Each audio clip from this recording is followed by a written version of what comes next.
He titulado la enseñanza de hoy Las pequeñas zorras. Y las pequeñas zorras tiene una connotación muy importante en el mundo espiritual, porque hoy voy a llevar esto más allá del conocimiento que hay de las zorras. Normalmente se ve este entendimiento de las zorras como lo que a lo largo de la vida cristiana simplemente se ha tocado como las zorras y que echan a perder el viñedo, que por supuesto lo voy a enseñar el día de hoy. Pero ahí vamos a mirar una imagen de una zorra tomada una foto en medio de un viñedo. Ella está camuflada y estas zorras, que por supuesto hay dos tipos en Palestina de estos animalitos, pero también hablan de las zorras grandes y las pequeñas. Entonces va a ser muy importante. Es muy importante que usted escuche esto, que los pastores me escuchen, que los líderes me escuchen, que los profetas me escuchen, que los apóstoles me escuchen, que los hijos de Dios me escuchen, que usted me escuche. Entonces, las pequeñas zorras. Yo voy a ir a un libro de la Escritura que no lo puedo leer sin antes hablarles un poco de él. Es un libro que yo utilizo muy poco actualmente.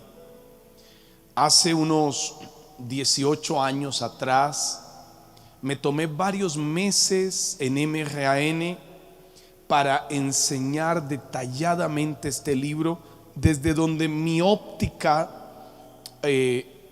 profética de la época me permitía verlo, dentro de la pureza con la que pude ver. Me acuerdo que hay un versículo en ese libro que dice: morena soy porque el sol me miró. Y lo que Dios me hablaba para aquella época, hace 18 años casi o más, 18, 19, no, voy a ser preciso, eso fue hace ya unos 20 años. MRAN tiene 23 años desde que Dios me permitió fundarlo. Eso fue en el año 2000, o sea, hace 21 años que yo enseñé. Me tomé más de 6 meses para hablar de este libro. Y yo ahorita, hoy recordaba esta tarde, que mientras estudiaba, que tomé en este libro aquel versículo: morena soy, y hablé del pecado, como el sol es el sol de justicia, que cuando nos mira expone lo bueno y expone lo malo. Si bien la escritura dice, toda escritura es inspirada por Dios, útil para enseñar, para corregir, para redarguir, para instruir, a fin de que el hombre de Dios sea perfecto, enteramente preparado para toda buena obra. Ahora, si bien toda la escritura es inspirada por Dios, no olvide usted que cuando los escritores que escribieron en un espacio de más de 1500 años, más de 100 escritores tiene la Biblia en un espacio cronológico de unos 1500 años, tomaron la escritura. Luego la escritura fue llevada a como un compendio, fue llevada a un grupo de eruditos llamados el canon. O sea, la palabra canon en griego es la medida. Este grupo se reúne, le piden al Espíritu Santo una guía, estudian los libros y ellos consideran cuáles, por favor, ellos consideran cuáles deben incrustar en la Biblia y cuáles no. Ellos. Entonces es importante saber que hay libros que fueron inspirados por Dios que probablemente no estén en los 66 libros que tengamos. Y es probable que hay libros que estén en los 66 que el canon resolvió poner y que haya otros que probablemente los superen. Voy a poner un ejemplo. El libro de Enoc no aparece en el canon, pero hay un libro que yo no recomiendo mucho leerlo. Y usted diría: ¿y dónde está? Está en Cantares, el versículo que yo voy a leer hoy, porque Cantar de los Cantares, en últimas, los libros plasman lo que los escritores escribieron. ¿Y quién escribió Cantares? Salomón. Y Salomón, es probable, claro, que el Espíritu le haya inspirado cosas que él escribió, pero hay otras que él escribió producto ya de la corrupción que él ya tenía. Ahora, mire que se va a hacer más interesante mi lectura, porque voy a citar a Salomón. Y si entendemos que fue Salomón el que escribió esto, vamos a tener que prestarle atención. ¿Por qué? Por el resultado. Cazadnos las zorras pequeñas que echan a perder las viñas, porque nuestras viñas están en cierne. ¿Quién dijo esto? Salomón.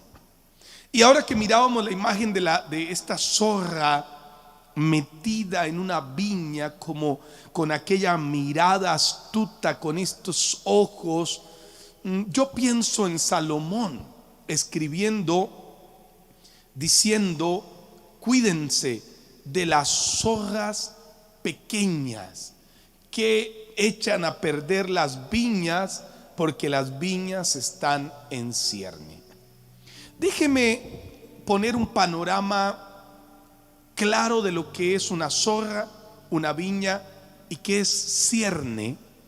Luego déjeme poner un panorama espiritual de lo que yo veo como estos espíritus, y vamos a entender algo extraordinariamente importante. La palabra zorra viene del hebreo shuhal o shual. Shuhal o shual en el hebreo, que es la palabra para zorra, lo define como animal solitario que cava madrigueras. Una vez más, shuhal o shual en el hebreo es un animal solitario que cava madrigueras. Mateo capítulo 8, por favor, y el versículo 20 dice: Jesús les dijo: las zorras tienen guaridas y las aves del cielo nido. Ahora, como no me quiero detener en el resto del versículo, voy a tomar la parte A. Las zorras tienen guaridas. Son animales que logran ser solitarios, cavan madrigueras. Algunas de estas zorras les gustaba en las grandes, en el viñedo, comer las uvas, y a las pequeñitas, como les costaba comerse las uvas, tenían dos formas de comérsela: se tiraban sobre las ramas y las tumbaban al piso, las ramas que estaban por ahí. Ya entenderá usted que si tumbaba la rama, no solo tumbaba la uva. La grande podía comerse el fruto, pero dejaba la rama para que pudiese haber fruto o vendimia en otra oportunidad. La pequeñita podía tumbar la rama, no solo se comía la uva, sino que echaba a perder la próxima cosecha. Y la otra forma de comerse el viñedo es que las zorras pequeñas, así como hacían guaridas, empezaban a cavar al lado del tronco principal del viñedo un hueco, y con sus dientes afilados empezaban a raer y a comer el tronco del viñedo, y pasaban y lo mordían y lo mordían y lo mordían y lo mordían. Al cabo de un tiempo se iban cayendo. Entonces, como ellas no podían saltar para comerse las uvas, echaban abajo el viñedo completo, y cuando el dueño del viñedo venía, se encontraba con que no había uvas, pero tampoco había plantas. Quiero que mire esta perspectiva. Hay un versículo que leí que me impresionó muchísimo cuando lo estaba leyendo. Hoy estoy usando esta noche libros un poco inusuales, que no son muy enseñados. Lamentaciones, por favor, capítulo 5. Lamentaciones, capítulo 5. Cuando leí este versículo, wow, para mí fue impactante. Versículo 18. Por el monte de Sión que está asolado, zorras andan por él.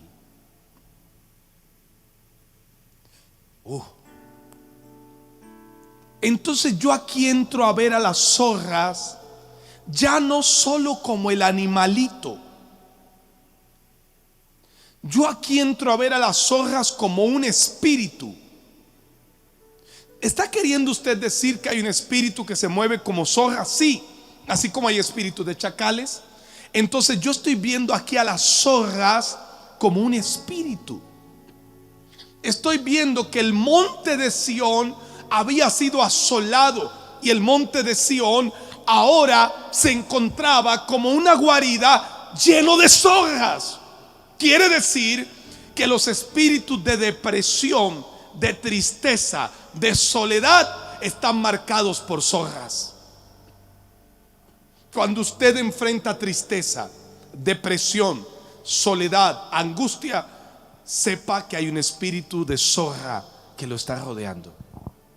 Ahora no solo está Pitón, porque Pitón y las zorras pueden trabajar en conjunto. Es un espíritu que te lleva a la soledad. Es un espíritu que destruye la presencia de Dios en tu vida, porque Sión es eso. Pero también es un espíritu que destruye la estabilidad. Los que confían en el Señor son como el monte de Sión que no se mueve. Sión es estabilidad. Las zorras echan a perder la estabilidad. Las zorras es un espíritu de soledad. Las zorras son un espíritu de depresión. Pero también las zorras son un espíritu que daña la estabilidad. Echan a perder tu firmeza. Hoy quiero que identifique un nuevo espíritu. Y cuando digo nuevo es porque no es que no existiera, sino que para la mayoría de ustedes, quizá para todos, las zorras hoy se convierten en un espíritu. Ahora no deje de ver el animalito, porque hay características similares, por supuesto, que se toman de ahí. Es un espíritu de soledad. Es un espíritu. Las zorras son muy astutas. Estoy dándole definiciones del animal como tal. Son celosas. Les gustan las uvas. Y las uvas son prototipo en el mundo espiritual del fruto de Dios en mí.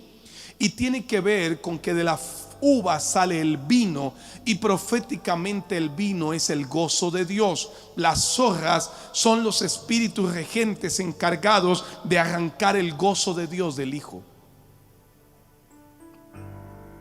¿Se da cuenta que no estoy tomando la tradicional enseñanza cristiana de simplemente ver a las zorras como escenario de la vida, que voy a ir para allá, voy a pasarlo porque hace parte del fundamento, pero estoy elevando hoy este ámbito al mundo espiritual para que usted vea que la zorra es un espíritu de soledad, es un espíritu celoso, es un espíritu de destrucción, es el espíritu que te roba el gozo. Así como Amalek se come el fruto, la zorra se come el fruto antes que produzca.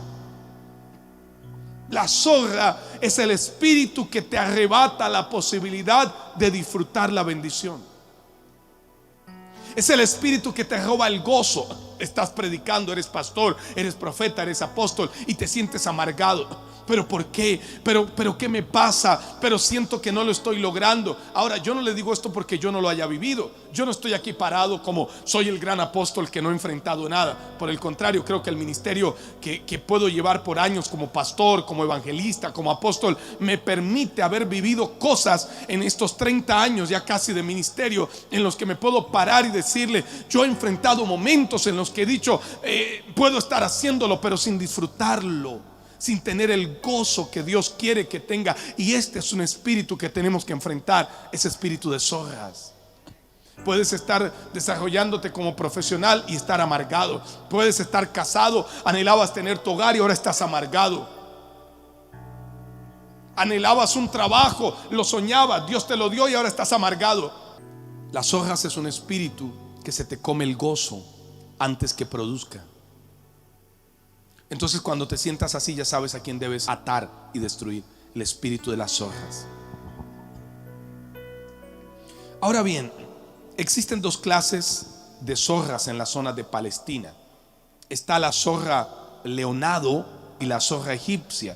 La zorra egipcia es más alargada, más delgada, más puntiaguda, y se asemeja en el mundo espiritual al chacal.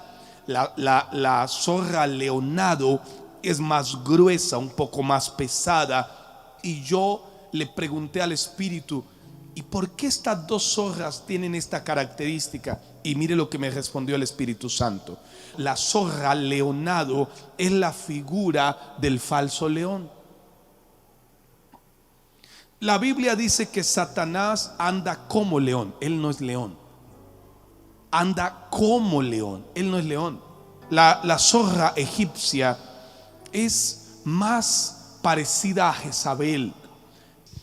Es más puntiaguda. Es más parecida a estas pinturas que usted ve de las antiguas egipcias, con el maquillaje con puntiagudo en el ojo, queriendo alargarlo, y con algunos símbolos, o ese ojo egipcio que es un ojo así y con una punta así. Esa figura que usted ve así es una figura egipcia que tiene que ver con un tercer ojo. Y esta zorra es una zorra que ve para deprimir, que ve para destruir, que ve para llevar a la persona a una profunda angustia. Ahora, si volvemos al libro de Cantares, Salomón dijo: cuídense de las zorras pequeñas. Ahora, Salomón no se cuidó de ni de las pequeñas, ni de las grandes, ni de las medianas. Terminó con 300 mujeres, 700 concubinas, más de 1000 mujeres. A ver, ¿qué clase de bestia necesita satisfacer sus impulsos sexuales con más de 1000 mujeres? Ahora hay que tener en cuenta que si Salomón advirtió que se cuidara de las hojas pequeñas porque echaban a perder el viñedo, pregunta: ¿perdió Salomón su viñedo? Sí, totalmente. ¿Por qué? Porque no se cuidó de lo que él mismo advirtió. Ahora, habla de cuidar las hojas porque echan a perder las viñas. ¿Qué son las viñas? Son los terrenos plantados. Vale la pena que yo le ponga estos fundamentos. Una viña es un terreno plantado con muchas vides. Isaías capítulo 5, vamos allá para traer un poco de luz en cuanto a esto. Isaías, o mucha luz. Isaías capítulo 5. Ahora cantaré por mi amado el cantar de mi amado a su viña. Tenía mi amado una viña en una ladera fértil. La había cercado y despedregado y plantado vides escogidas. Había edificado en medio de ella una torre y hecho también en ella un lagar. Y esperaba que diese uvas, y dio uvas silvestres. Ahora pues, vecinos de Jerusalén y varones de Judá, juzgad ahora entre mí y mi viña. ¿Qué más se podía hacer a mi viña que yo no haya hecho a ella? Como esperando yo que diese uvas, ha dado uvas ácidas, silvestres, no comestibles. Os mostraré pues lo que haré yo a mi viña: le quitaré su vallado y será consumida, aportillaré su cerca y será hollada. Haré que quede desierta, no será podada ni cavada, y crecerán el cardo y los espinos, y aun las nubes mandaré que no duerman lluvia sobre ella. Y dice otra versión: y haré que las hojas pasen por ella. Esto es muy importante entenderlo, porque las hojas, este espíritu del cual estoy hablando, causa profunda destrucción. Si volvemos a Cantares capítulo 2 verso 15, dice: porque nuestras viñas están en cierne. Cierne significa que están floreciendo. Es cuando aparecen las flores que después echan el fruto o dan el fruto. Entonces, cuando hablamos de cierne, estamos hablando de la época de florecimiento antes de dar fruto. Quiero que escriba esto, si ustedes de los que les gusta tomar nota: las hojas como herramienta de venganza. Es un espíritu. No, recuerde que Luzbel trabaja sobre diseños que vio, robó y torció. Las hojas aparecen como espíritus o como herramienta de venganza. Lo que esta noche yo estoy enseñando, no lo he leído en ningún libro. Lo que yo le estoy enseñando hoy es algo que Dios me reveló para enseñárselo.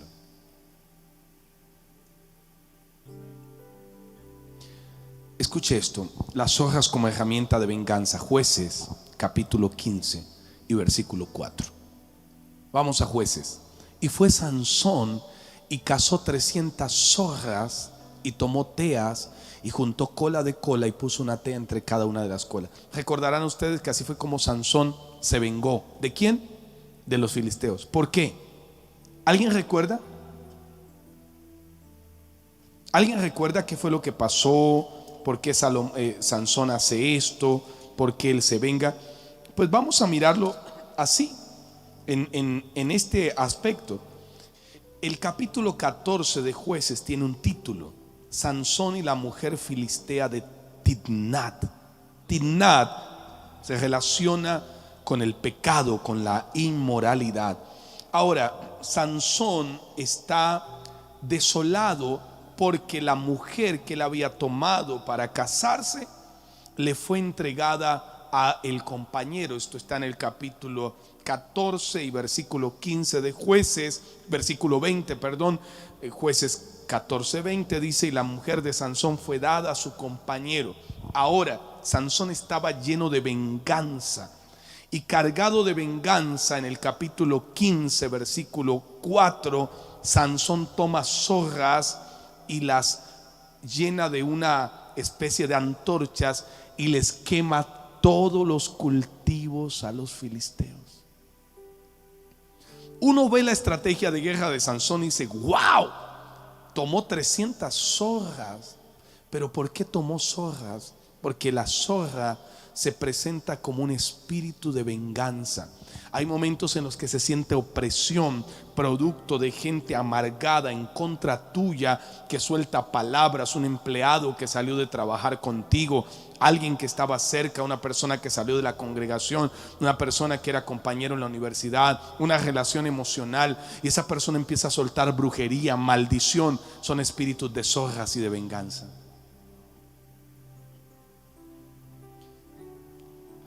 Luz esta noche, luz esta noche. Las zorras como herramienta de venganza. Ahora, las zorras también son una herramienta de menosprecio. El espíritu de zorra es un espíritu que te menosprecia a ti y a los que servimos a Dios. Por favor, escúchenme, pastores, profetas, evangelistas, maestros, apóstoles. Escúchenme, los que sirven a Dios. Cuando tú estás construyendo los diseños de Dios, el diablo te empieza a menospreciar y te hace sentir: no lo he logrado, no va a dar fruto, nadie va a tomarlo, nadie va a tomar el legado de lo que yo he hecho, nadie lo va a hacer, es en vano, me estoy desgastando, le sirvo a Dios, pero nadie lo está valorando, le sirvo a Dios. Apóstol, ¿a usted le ha pasado? Claro que me ha pasado. Cuando tú vives eso, es porque el diablo suelta contra ti espíritu de zorras, espíritu de menosprecio. Nehemías capítulo 4 y versículo 3. Nehemías capítulo 4, verso 3. Vamos en pantalla. Nehemías está construyendo el diseño y estaba junto a él Tobías amonita, el cual dijo: lo que ellos edifican del muro de piedra, si subiera una zorra, lo derribará. ¿Qué es aquí la zorra? Un espíritu de menosprecio contra los que estamos edificando los diseños de Dios. Entonces, cuando tú te sientes como que no lo he hecho, no lo he logrado, esto no es así. Ahora, cuando vienen las tinieblas para menospreciarte a ti y decirte a ti que tú no lo has hecho, que tú no lo vas a lograr, es un espíritu de zorra que está soltando las tinieblas para decirte: lo que has hecho, una zorra te lo va a derribar. No, no lo va a derribar una zorra. Porque lo que tú estás haciendo por el reino, para Dios, está firme y tiene frutos eternos. Alguien diga amén esta noche.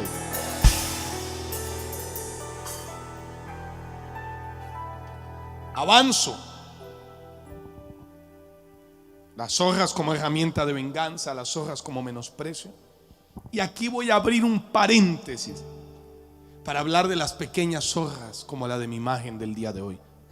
Esa zorra sigilosa, metida en el viñedo. ¿Qué cara le ven? Como diciendo: yo no soy, yo no fui, a mí no me acusen. Esas uvas que usted ve muy hermosas ahí, en la próxima imagen, que no la tengo, ya no están.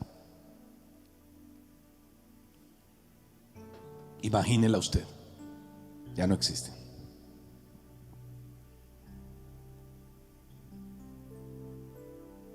Escuche, las zorras pequeñas, abro el paréntesis antes de continuar, como las zorras como espíritus. Las pequeñas zorras son asuntos aparentemente pequeños sin resolver.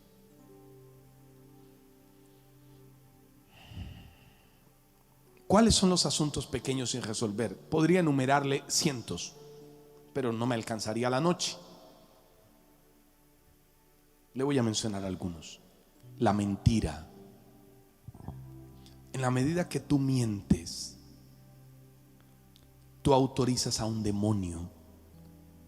Aparte que te vas a convertir en hijo de Luzbel, autorizas a un demonio de zorra que te muerda tus raíces y te debilite. Y tú crees que mientes y que luego la arreglas y unes una con otra. Pero cuando de repente volteamos a mirar y decimos, ¿y qué le pasó a esa persona? Se veía bien, ¿por qué cayó? Porque lo veíamos por encima y se le veían las uvas muy bonitas, pero por debajo las hojas se lo estaban comiendo. 2, el orgullo. Hay que resolver este espíritu de zorra pequeña.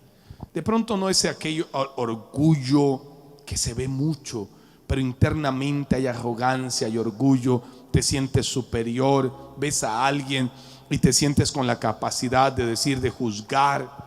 ¿Y qué se cree él? ¿Y ella quién se cree? ¿Y ahora qué va a hacer? ¿Qué viene a hacer? ¿Va a controlar aquí todo? ¿Qué es lo que está haciendo? ¿Quiere mandarme? ¿Me quiere decir cómo hacerlo? Y ahora, como diría mi esposa, de vuelta, el que está por el otro lado dice, pues yo no me dejo. Pues si dice que soy un aparecido, una parecida, pues yo aquí vengo también y demuestro. Entonces aparecen por los dos lados las zorras mostrándose los dientes. Zorras pequeñas. Un aspecto de zorra pequeña es el no aprender a trabajar en equipo. Cuando hay un equipo, el que no aprende a trabajar en equipo, el que quiere ser aislado, el que no le gusta trabajar en equipo, zorras pequeñas empiezan a morderle su viñedo, porque el diablo te quiere aislar para dejarte solo y débil. Una cosa es atacar a uno, otra cosa es atacar a 20. El asunto es que el diablo quiere aislar al hombre para dejarlo solo, porque sabe que lo vuelve vulnerable.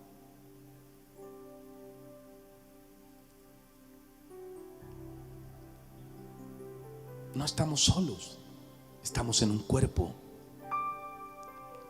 Caminamos juntos, tomamos decisiones juntos, avanzamos como cuerpo. Ahí donde yo veo ese tema de reducir todo a una iglesia cibernética. Bendito Dios, porque en medio de esta dificultad las transmisiones como esta noche aparecen como una opción que por supuesto yo he considerado, y mi esposa como profeta, que estas transmisiones, en la medida que vayamos abriendo más reuniones físicas donde podamos estar presentes en el auditorio, hemos considerado que las transmisiones varias deben continuar para bendecir naciones enteras. Yo sé que los que están en otros países y en ciudades dicen amén. Yo creería que usted dice amén porque le bendice profundamente en este sentido, pero reducir todo a lo cibernético es frío. Otro aspecto donde las zorras pequeñas trabajan es en el área de la inmoralidad. Y le quiero soltar una perla. Las zorras pequeñas en el área inmoral, ¿sabe dónde más causan daño? En los permisos egoístas. ¿Y qué son los permisos egoístas? Son las concesiones. Usted pensó que le iba a dar una definición más sencilla. No, se la voy a poner más teórica. Son las concesiones de autoplacer. Los permisos egoístas son las concesiones de autoplacer. es creer que usted puede darle permisos a la inmoralidad en cositas pequeñas. Todo me es lícito y acomodan la Biblia, sabe usted, pero no todo conviene. Puedo llegar hasta allá, pero luego tendré cuidado y lo organizo. Y esto va primero para los que sirven a Dios y para todos los que hacen parte de la iglesia. Esas concesiones egoístas que llevan a las personas a tomar decisiones muy lamentables en su vida moral. Esos permisos egoístas son los que llevan a las personas a la autoexploración, al autoplacer, a justificar en su cabeza: es que hago esto porque como no hago esto, y si fuera esto no haría esto, y porque como soy así no hago esto.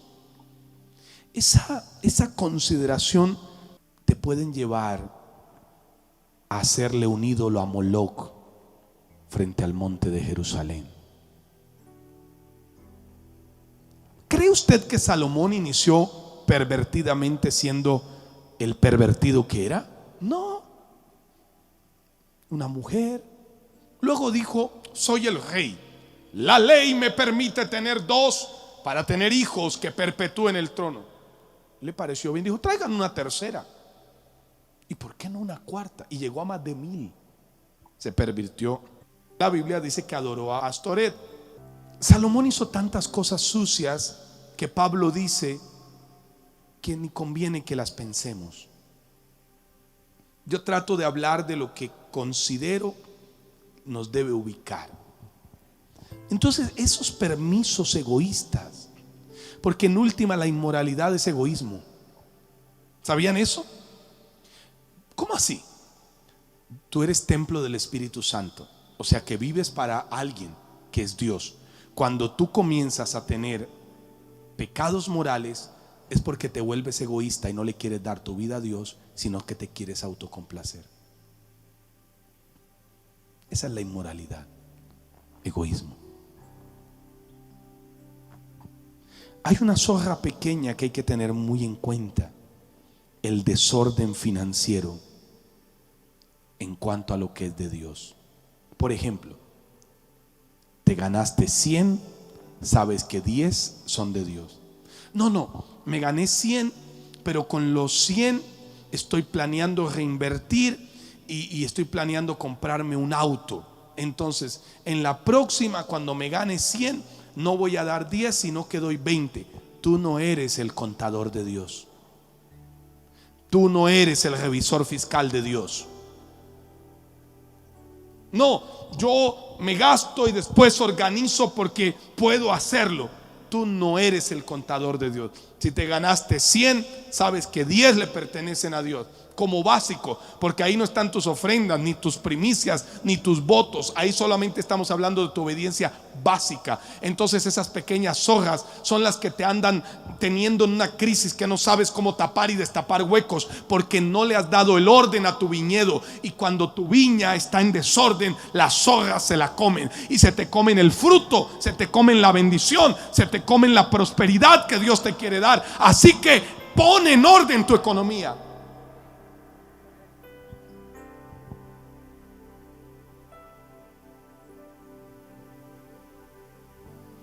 Hay un espíritu poco conocido.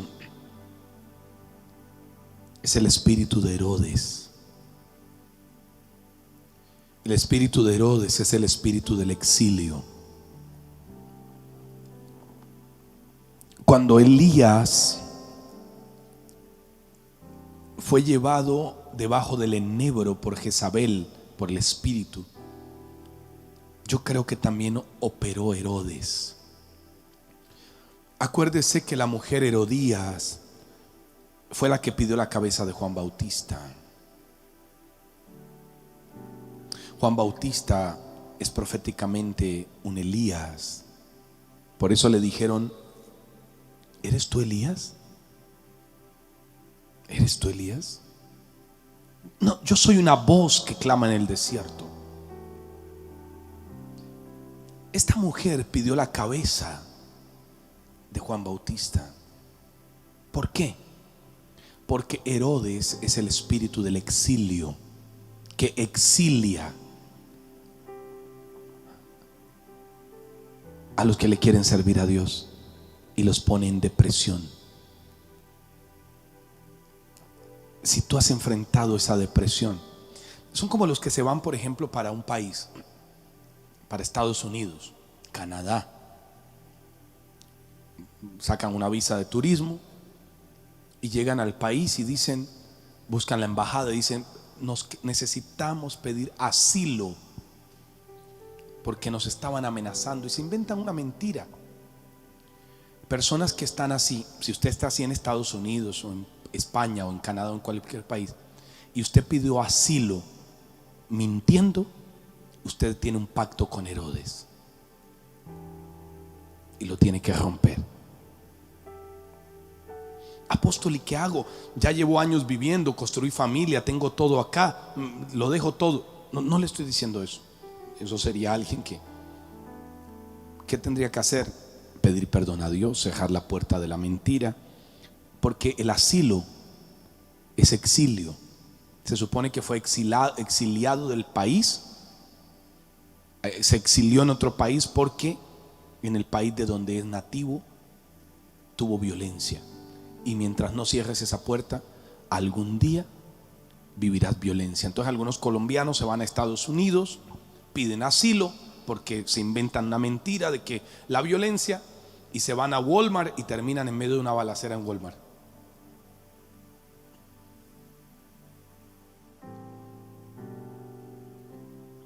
Luz, que se manifieste la luz. El espíritu de Herodes, ¿cómo se confrontan las zorras?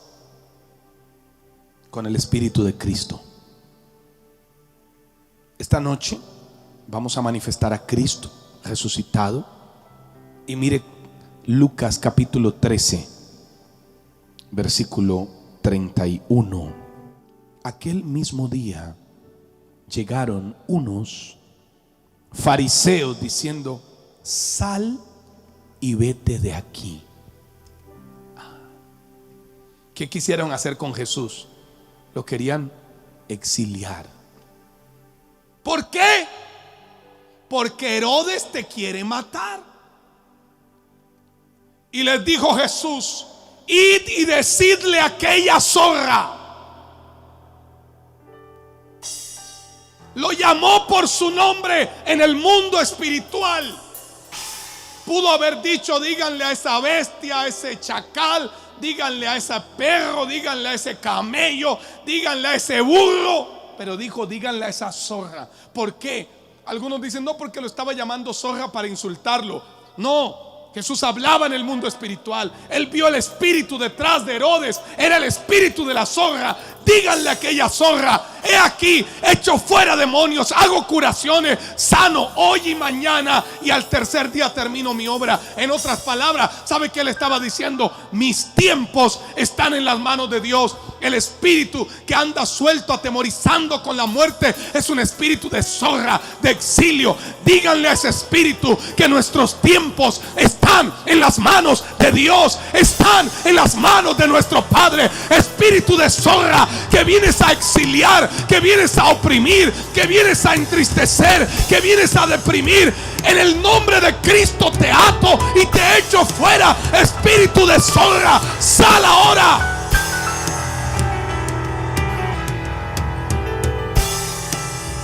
Alguien debería decir amén.